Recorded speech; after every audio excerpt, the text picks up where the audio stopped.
Today I'm going to talk about something a little bit different than building apps. I'm going to talk about becoming a great router. So managing your node so that your node can be routing payments and be like a good citizen if you choose to have public channels.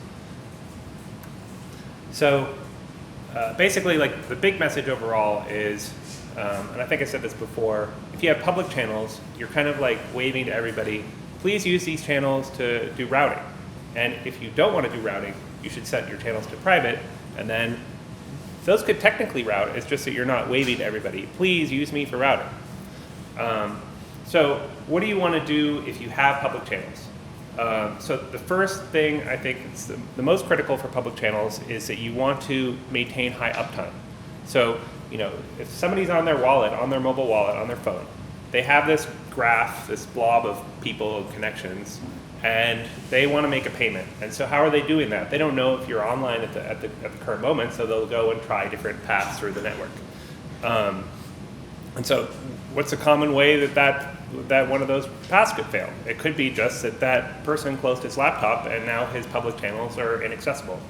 So the number one rule if you have public channels is just be online all the time. Minimal maintenance downtime. And also try to connect to other people. So like if if your connection gets interrupted, try to make sure that you can continue to connect to them. And also you should be thinking about other people more generally. So you should try to avoid connecting public channels to people who themselves are not maintaining good uptime. And you can even carry this forward across jumps. So even if you connect to somebody who's online a bunch, what if you look at their channels and their channels are not connected very, very well? So they're going offline all the time. Well, that's not a great experience that's still going to interrupt sends. So you should look at your own uptime, you should look at all of your peers' uptime, and you should even carry that forward to the peers of peers. The second super important aspect of maintaining good public channels is you should really try to make sure that your channels are balanced. So the second cause of failure when somebody's on his mobile phone trying to make a payment is that he will send out a payment and it will go on hop 1 and it'll go on hop 2, and then hop 3 doesn't actually have enough liquidity and he has no idea that that's the case, and it will then fail back and he'll have to try another route. So in order to minimize this error, you want to make sure that you want to try to make sure that your channels have a reasonable balance in them, so that he has a reasonable guess that if he tries this channel with something that's a lot smaller than the total capacity, that it will have a good chance of success. So one thing this means is that I'll repeat this message a bunch because people have been doing this too much, is do not open a bunch of a huge number of channels to everybody in the network and just have tons and tons of outbound capacity. Because what will happen is you will not be able to route at all. Because nobody will have any capacity to all of your channels will only be able to send, and you will not be able to receive from anybody. And so you'll be the source of a lot of problems. You'll be people won't know that, and they'll hit your channel, and they'll have to go back and try again.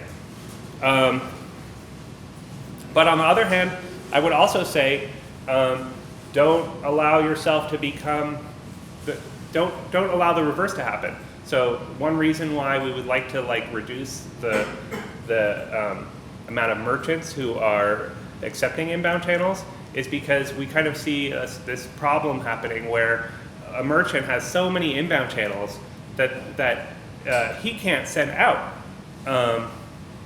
So you're hitting everybody's making just channels for themselves to the merchant, and they're all sending tiny amounts, but they're using huge channels so that they don't have to reopen channels and pay chain fees a lot. So if somebody opens, it kind of creates this relationship where if somebody opens a channel to you, you should either limit new channels or you should make new channels of your own outbound so that you can kind of keep that in balance. So another, yeah. So it makes sense for a merchant to do what you said earlier and just open a ton of channels all across the network if they have one and Right. So like if somebody opens if somebody opens a big channel to you, you can now open a big channel to somebody else. So you can keep it in balance. And it doesn't have to be like one-to-one, but just somewhat reasonable. And this will get better when we have better technologies for multiplexing as well, and splicing. So dual funding. So you could even just change that channel so that if somebody opened up a channel to you, you could like create a corresponding amount of capacity back to them. But right now, like the easy way to do this would be just to, okay, I got a channel coming in, so I'll make a channel going out. And on y'alls, I have the same, so I have about a one-to-one balance. So people pay y'alls and people make channels to y'alls. And so when people make channels to y'alls and assign capacity to y'alls, I make capacity out to the network, and I have about a one-to-one ratio. So another way, in addition to opening new channels, is that if channels become unbalanced, well, you can rebalance in network. You don't have to make new channels. We don't have great tooling for this yet, but you can actually rebalance within the network. So if you have too much capacity, like your balance is lopsided on one channel and lopsided a different way on another channel, you can kind of smooth those out just by routing back to yourself. So that's one way that you can kind of like help fix balance problems. And ideally, remember, like you have this channel that's out there in the wilderness, and somebody on the mobile phone is watching this channel, and he has no idea which side the balance is on. So the best way for success is that you kind of create, within, I'd say, 25 to 75% of the balance is in one way or the other. Another way you can fix balance issues is you can use an exchange. So you can say, let's say I open up a channel outbound, and how do I balance? Like, I can't ask other people to start opening channels to me. I mean, I can go out on the forums and say, please open channels to me, but they have to lock their capital to me, and they might not know me from Adam. So one way you can do this is you can open up channels in the direction of exchanges, and you can pay the exchange. If they're an exchange that accepts Lightning, you can pay the exchange with Lightning and then withdraw from the exchange either totally off-chain, or you can do an on-chain withdrawal. So that will help you create a balanced channel where you can make it 50-50 pretty easily. And you can also use things like submarine swaps to accomplish the same thing if you don't have a trusted exchange or you want to automate this. And another way to balance is to spend. Like if you are racking up tons of, if you're a merchant and you're racking up tons of money and you're doing great on Lightning, well, it would be nice if you would spend some of that. So you would pay your employees in Lightning, and you would try to bring other merchants onto Lightning, and if you can actually think you're kind of getting a discount in this case. So if you already want to rebalance and you also have this spending need, you can kind of accomplish both of them at one time. And even just spending, if you think about it, if you're a routing node and you're spending, and in the future you might get fees, so you're kind of getting a future discount. So like if I spend $100 and then later somebody else uses that $100 back through my channel and I charge them 1%, I just got $1 off my past spend. Okay, so this is kind of like a controversial point, but I believe that fees should be charged so that it's very meaningful what activity is. So that when somebody uses my node, that I really know that they needed my node. It wasn't just something that they were playing around with the network, that running rebalance scripts or running probes or something like that, like they actually had to use my resources, and that gives me a strong signal. That's like, it turns a costless signal into a cost signal. So one thing that you should do as a routing node is you should look at that activity. And so once you have fees that are being paid, you can start to say, oh, where does money need to be flowing? And you can kind of make intelligent decisions about your own capital. So you can say, oh, there's a lot of money that needs to be sent over in this direction, and I've got all my money in this other side. So I need to be reassigning more to another side. And if you didn't charge fees, you'd really have no incentive to do that. Like, you could just let your box sit around, and it would just become harder and harder for for people to send to their destinations because you wouldn't be actively reassigning capital in the directions that it needs to go. And I would even, oh, sure. What I don't understand is like, what you do is you like kind of maintain your viewpoint on the network, right? So in the sense of like if some activity goes that a lot of money flows in a certain direction, you would again be the routing node, right? So you say, well, I charge a premium, so my route is available, but in the meantime, you like rebalance your channels. If you don't do that, would people like be able to just use a different route anyway? If nobody's doing this, then overall, it's going to become unbalanced. And then there'll just be no routes. So if nobody is like adapting to how the money is flowing, then all the capacity in one direction will just become used up. And even an attacker could take advantage of this. Like let's say I want to exhaust the capacity to send a bit refill because I'm a bit refill competitor. I'll just send all the money for free through those channels that people are going to use, and now none of the real customers are going to be able to spend to them. So like you want to make it so that there's some incentive for people to like pay those chain fees or pay those rebalance fees so that they can move the capital over to where it should be. I mean, that's my feeling. But the flow property of the network does not change, does it? I mean, if you rebalance Well, your node by like sending money to yourself on some route, basically some channels change. So the only meaningful way is by really creating new channels. And then you can only add outbound capacity. I mean, you have to ask others to add inbound capacity somewhere. Or you have to spend. The flow is changing because you're going off, so even as money is moving around the network, it's also leaving the network. And it's getting like concentrated, So, so it's leaving and coming back on, and we want more to come back on, and we want more to come back on the right places. So, like as a corollary to this, I feel like you should be using activity to kind of signal to people that you want to keep their capacity assigned to you. So, since you can assume that people will start to watch where activity is going and assign capital accordingly, if you want there to be capital assigned to you on a long-term basis, you should be kind of pinging and saying, oh, there's some money coming this way, so that that person, if they're just they're choosing between two different options, this channel has 0 activity and this channel has a tiny bit of activity, that they'll first close the channels and reassign the channels that have 0 activity. And that doesn't have to be a lot of money. It could just be like, a ping, 1 Satoshi, hey, here I am, I'm still around. Okay, so just to like sum up the balance, like my balanced view of routing, you should not make too many channels, you should not make too large channels, you're just negatively impacting the network by like like making it a lopsided network. I would also say don't make too small channels. So people who are making a lot of people on the network currently are making tiny channels. So they're making like channels like $1. And we don't have multiplexing of, atomic multiplexing yet. So those $1 channels, like the max that they could ever send would be like, an article payment on y'all's. Like, yeah. Ballpark, what's too large and what's too small? Well, too large, I would say, would be like more than twice the max size of a payment. Because so what are you looking for when you're looking at activity? You're looking to like if I start to get some payments flowing through a channel, well, the thing that I'm going to do is I'm going to like assign more capacity to that destination.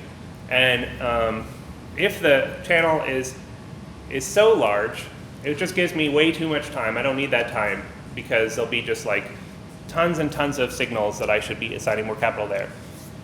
So double the largest send, that gives you, like, if you see one huge send come through, like you can react quickly, and if you're charging fees, it's justified because you made the fees and then can pay for the new channel or the more capacity in that direction.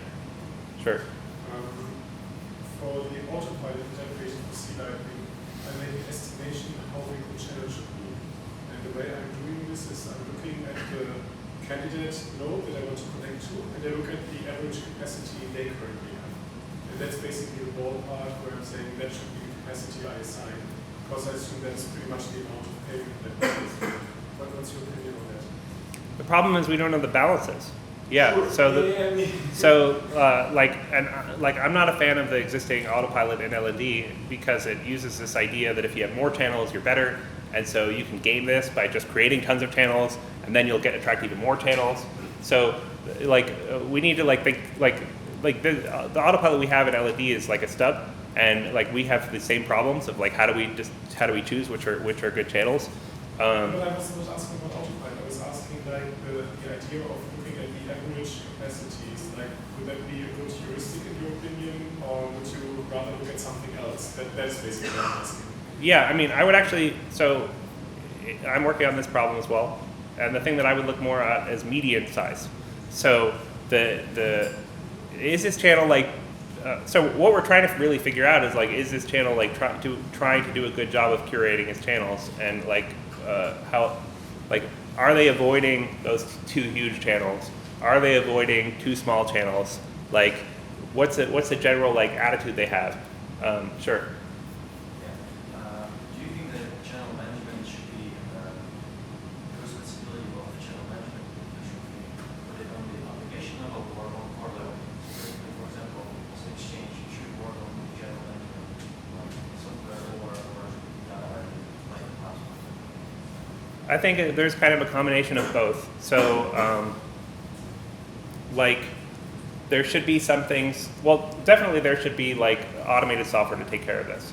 But the automated software to take care of this, the question is, like, it's more of a question of, like, should there just be one implementation of the automated software, or should everybody be working on their own automated software and making it better and better and smarter and smarter?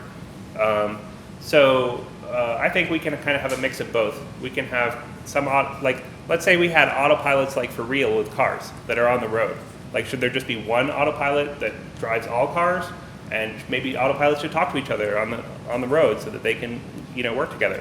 I think that you have trade-offs. Like, if you have an autopilot which is standardized, then you can't really improve it because you need to get everybody else to improve it.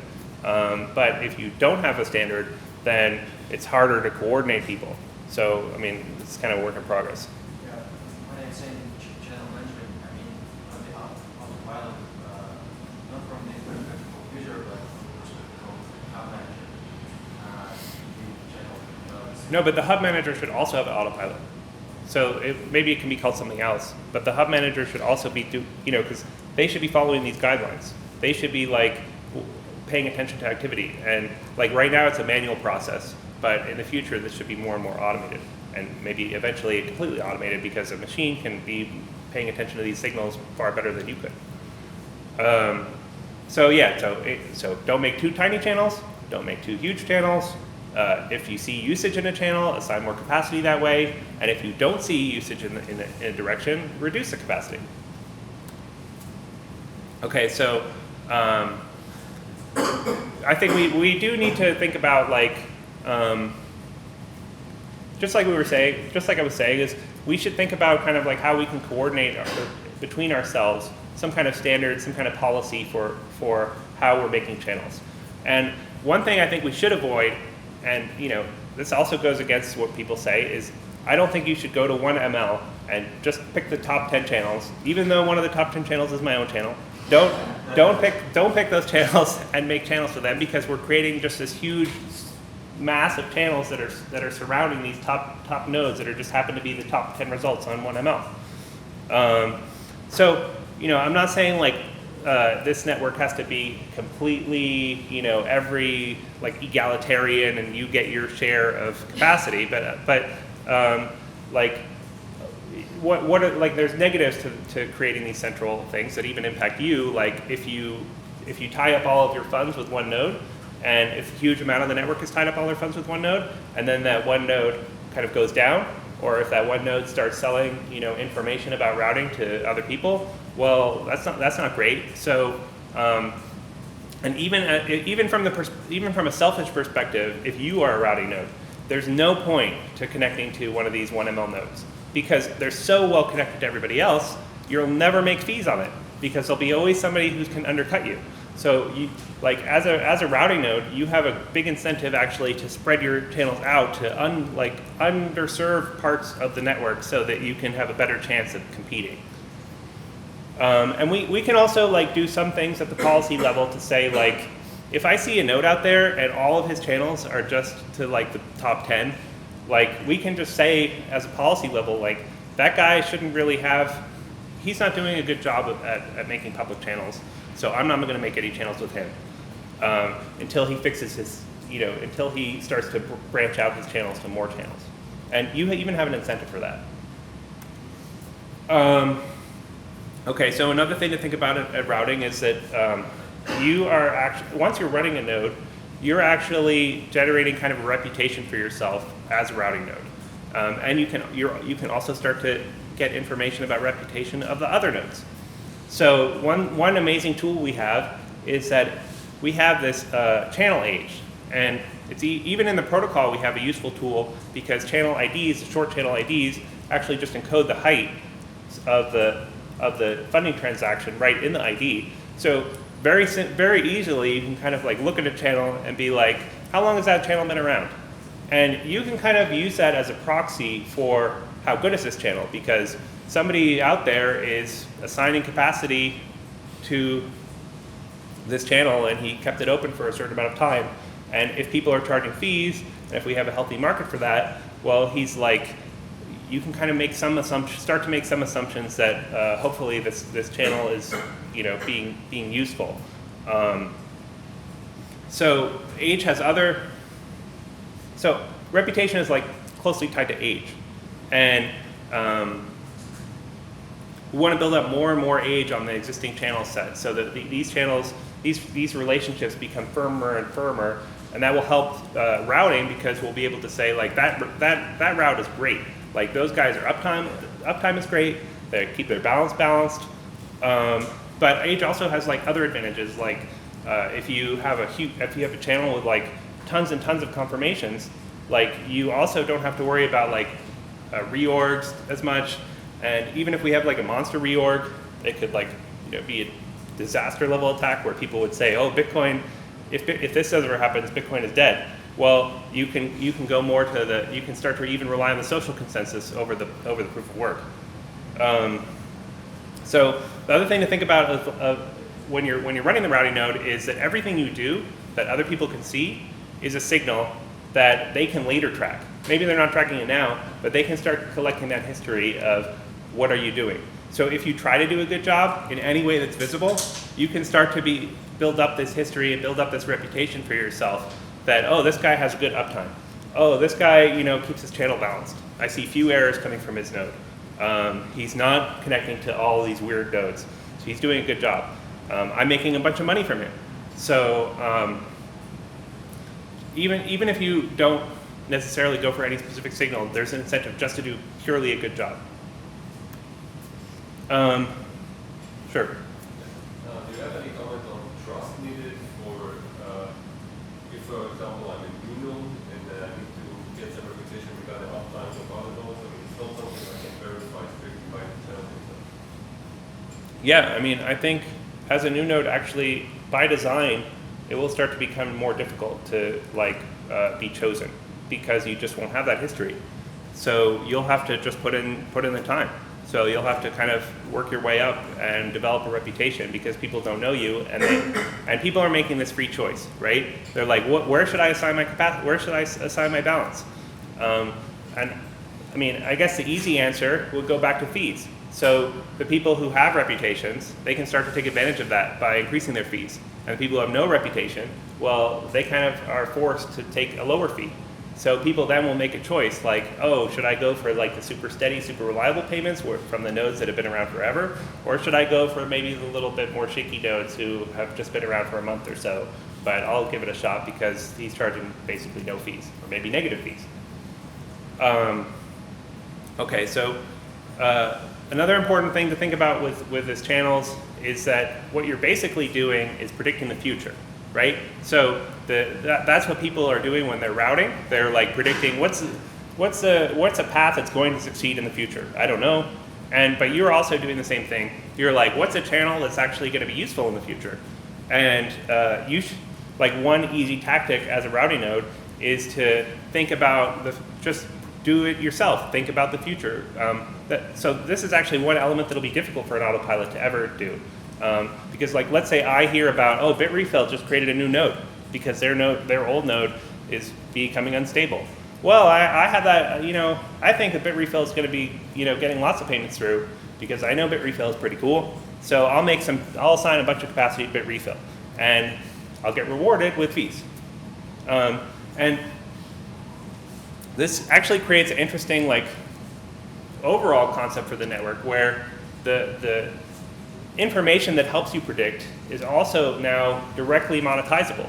So you could actually pay somebody to tell you ahead of time that they're going to be creating a new Lightning service because you can start to assign capacity in that direction and develop yourself as a good router to that destination. So that's actually a way, you can see that as a negative, but also that's a way to incentivize people so that once a new service launches, that there's tons of capacity right away to send to it. So the other thing that you should be predicting is you should be using that reputation to predict where your capacity, where you'll get into bad situations.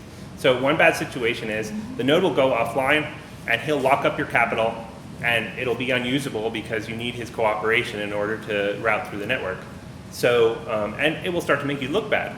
You'll be like, oh, that node, he's connected to lots of offline people, so chances are he'll be connected to more offline people. So you should try to be predicting which of your peers are actually going to be reliable peers. They're going to be sticking around. They're going to be, and you also you even have another incentive, which is if the peer goes offline, and you've created the channel to this peer, and you have to force close, the force close cost will be much higher than if you can do a cooperative close with that peer. So it's better if you really think that this node might be going on vacation for a long time or something, or just going to start to be unstable, that you cooperatively close with them before you're forced to pay 10 times higher chain fees. So I would still say that terminating channels is the ultimate punishment kind of that you can do to a peer. And there's some softer measures that you can take to kind of warn them off or to warn the network at large that these channels are not the best channels. So one thing we've added that people don't really see is this idea of the disable flag. So I can, on my node, say to another node, or say to the graph, hey, I'm not going to send to this guy. And right now we've started to do this. If the peer goes offline, that we tell the rest of the network, hey, my peer's offline, so don't send through this, don't send in this direction. And obviously he's offline, so he can't tell other people to send the other way. But it's also starting to build up kind of something we can look at to develop a presence sense of the network. So we can see who's online and who's offline kind of. And we can do the same thing with fees as well. So disable is actually more of the policy side of things, where people are not implementing this disable themselves. This is LND and C Lightning are just doing this behind the scenes invisibly. That's why you probably don't know that it's happening. And we can start to make expectations about what implementations are doing automatically. But another way that we can kind of softly signal to the network that this channel is not a reliable channel is that we can start to increase the fees on that channel. So we can just tell the pathfinding algorithms, hey, you should probably avoid trying that channel because that channel is kind of a risky choice to choose to send along. So and the other side can also see that you're setting these policies, so they can try to make judgments in the future about okay, he's increased fees on me because I went offline for 2 hours, so I'll try to do better about staying online, or I'll try to do better about fulfilling other metrics that will increase success. Sure.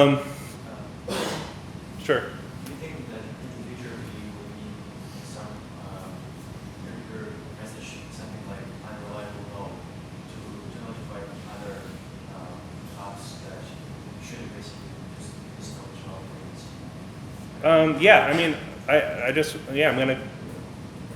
So I'd say the messages are part of the graph, right? So we're looking at we can look at the channels, we can look at how they're closing. So this is we can look at lots of different signals, and we're already sending tons of signals out there about like who's reliable. So like, let's say I notice on the graph that like everybody's disabled the channels to this one node. Well, why have all of his peers disabled him? It's probably because he's not that reliable, or he's offline or something. So like we can just look at those type of signals that other people are saying about them. Let me just like breeze through these because I only have 2 minutes.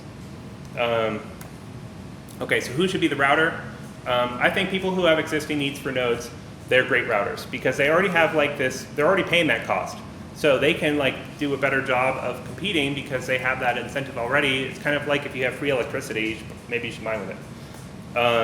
And people who are good at the markets. So somebody who's already good at trading, capacity itself is a good. Capacity itself is something that you can like swap for. So if you're smart, if you're a great trader, you can predict the future, then you should be a router. And people who already have to sit on a lot of Bitcoin, because that's one thing that's like implied here is that you are assigning capacity, you're sitting on Bitcoin. So if you already have to pay that cost of like you are a holder, well then this is a free operation to you. So what are the negative aspects? I'll kind of like lead with that. So why wouldn't you want to be a router? Well, you kind of sacrifice some privacy. You're putting up a big banner next to your UTXOs, like this is yalls.org. And we're trying to improve privacy, but we also have some things that are trade-offs for privacy. And you now have exposed yourself to certain types of attacks, like maybe, like let's say that there was that inflation attack in Bitcoin Core, and it happened, and maybe it just happened in a limited way where people accepted it a little bit. Well, your node, you could start to accept inflated coins, and then send out good coins, and you could start to lose money. So you expose yourself to all these weird classes of attacks that if you had just kept your money in a cold wallet, you wouldn't have had to really worry about. And you do have to sit on like time lock funds. So either your private channels, like let's say you're accepting private channels, well, like those private channels are going to be offline a lot of the time. So you might have to think about, oh, I just have this sum of coins that I can't directly access at any moment. So that's kind of a negative of being a router. If you can't afford that, I wouldn't be a router. And there's other costs to think about, like channels are not like a free operation. If you open a channel, you pay the fees. In the future, whoever closes it will pay the fees, but there'll be fees there. And right now, fees are low, so people aren't really thinking about this.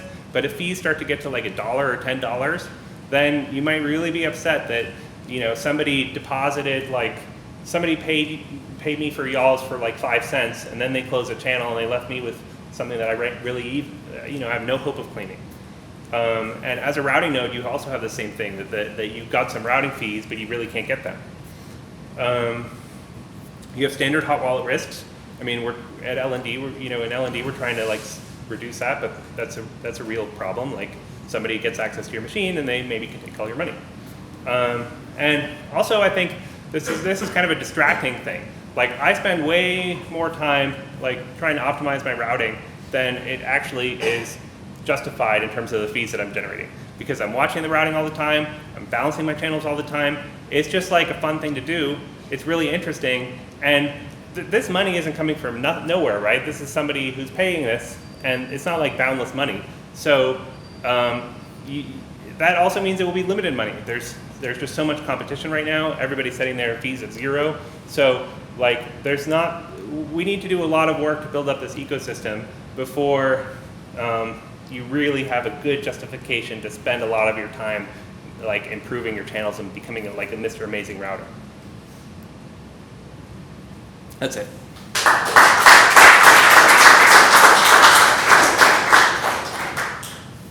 Sure. So back to rebalancing, what are you using to like kind of keep your channels or capacity at 1 to 1?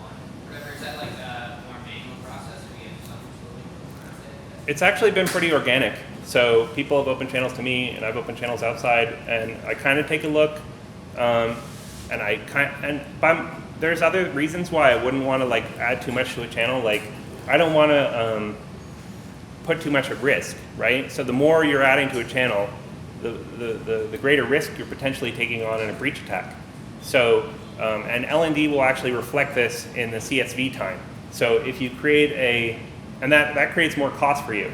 So like if you create a huge max size channel, L&D will force you to wait 2 weeks and wait out a 2-week time lock to get that money back because there's just such a big risk of like, $1,500 are on the line. Whereas if you make smaller, more medium-sized channels, you might only have to wait a day or a few days. Thanks.